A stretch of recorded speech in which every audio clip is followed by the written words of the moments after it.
previous lecture we have talked about the additions, and now we will going to talk about the binary subtraction. So as I have told you that in subtraction, when we have got two numbers n1 and n2, okay, so when we have to subtract n1 minus n2, we will get some difference. We will going to get some difference when we are writing n1. Okay, so this n1 is your minand, and this n2 is your known as the subtractant.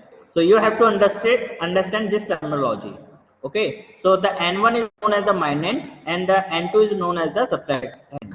Suppose you have to, whenever you are subtracting n1 minus n2, you will be getting a which is known as the result difference. You will be getting an output which is known as your difference, that is n1 minus n2. Let me take one example.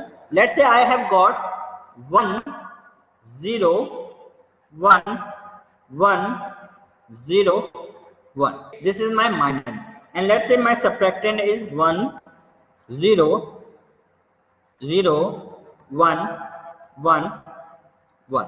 If I ask you what is the decimal equivalent of these two, can you tell me? 45. Okay, I'm writing here 45. And what is about second n2? 39. Okay, so 45 minus 39 will give you how much? 6. So let's say I am writing 0. So when we are talking about the subtraction, we can say that subtraction is little bit tricky than your simple addition. So what is the trick you have to follow is that, let's say I'm just taking an example. I want to subtract 45 minus 39. From 5, the 9 can be subtracted or not? No. What we have to do? We have to take a borrow. So what we will going to do is that we will going to borrow from here. So it will going to become a 15 and this will going to become a 3. So 15 minus 9, you will get a 6 and then you get a 0. The one thing which come into the picture is your borrow. So whenever your number which you are subtracting is bigger than the number from which you are subtracting, then what you have to do? You always have to take a borrow. That means if n1 minus n2, if we talk about a single digit only, a one bit information, if we are subtracting n1 minus n2 and n1 is lower than n2, then what we have to do? We have to take a borrow. So how it works? It works like this. When we are saying 0 minus 0, what will be 0 minus 0?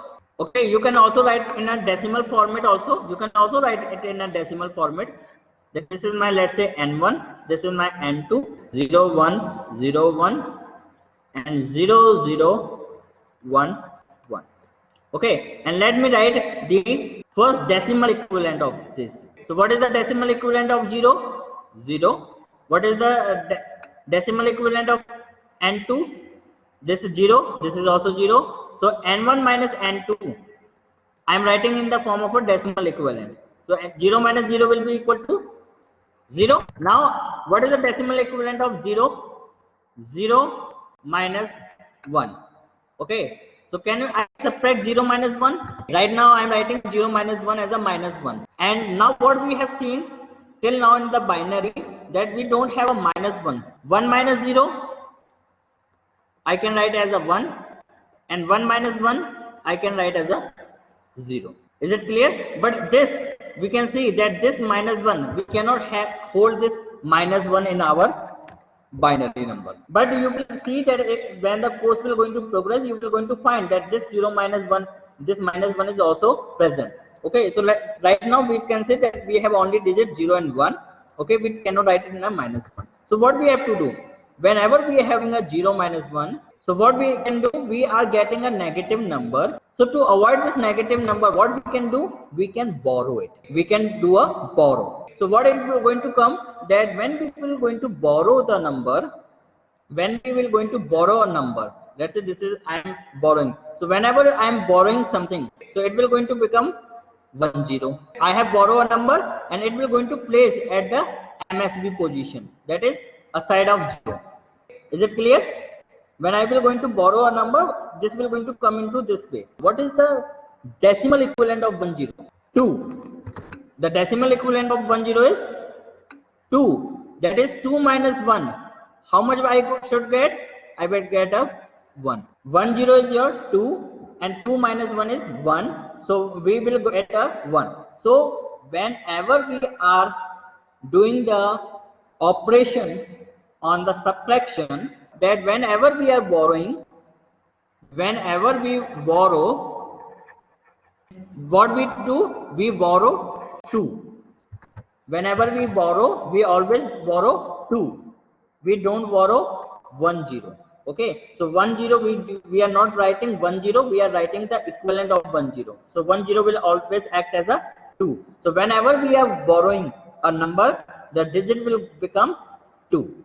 The digit will become 2. So let me go with the example above which we have taken, and then it will going to be more clear to you.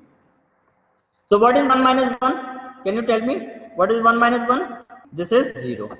We will go step by step. 1 minus 1 is 0. Now next is 0 minus 1. Now next step is 0 minus 1. So what we have to do? We cannot get the answer. 0 minus 1 is minus 1. We cannot get the answer. So what we have to do? We have to borrow. So what it happens? Instead of 1, it will become a 0. And when we borrow it, okay, it will become 2. Check this step. When we have borrow, so 1 will become 0, and when the digit come here, that 1 comes at place of a 0, it will become 10. 10 means 2. So what we are writing? We are writing 2 here. Okay, what is 2 minus 1? What is 2 minus 1? It will be your 1. 2 minus 1 is 1. Now come to this again. Let me take a green color. Okay. Now what is again 0 minus 1?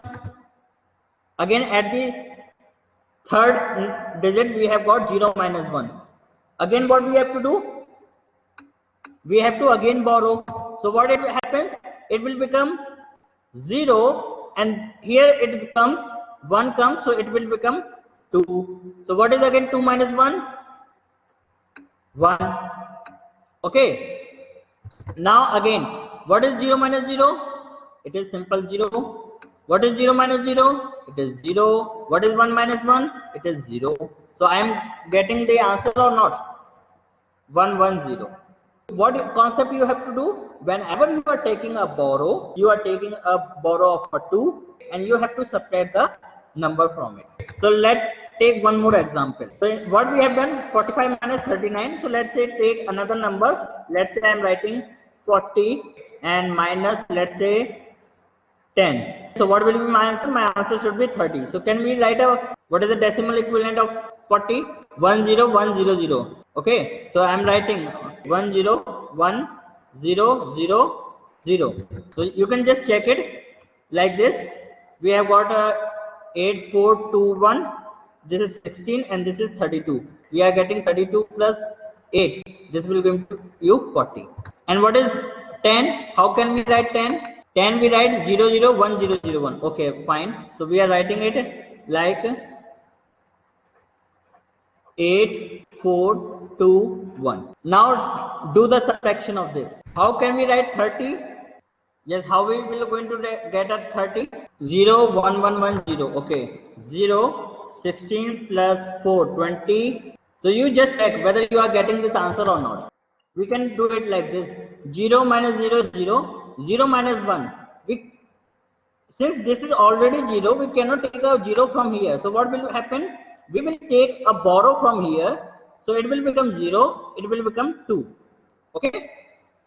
Is it clear? Okay. Now I am taking a borrow from here. So it will going to become 1 and this will become 2. Then 2 minus 1 is 1. 1 minus 0 is 1.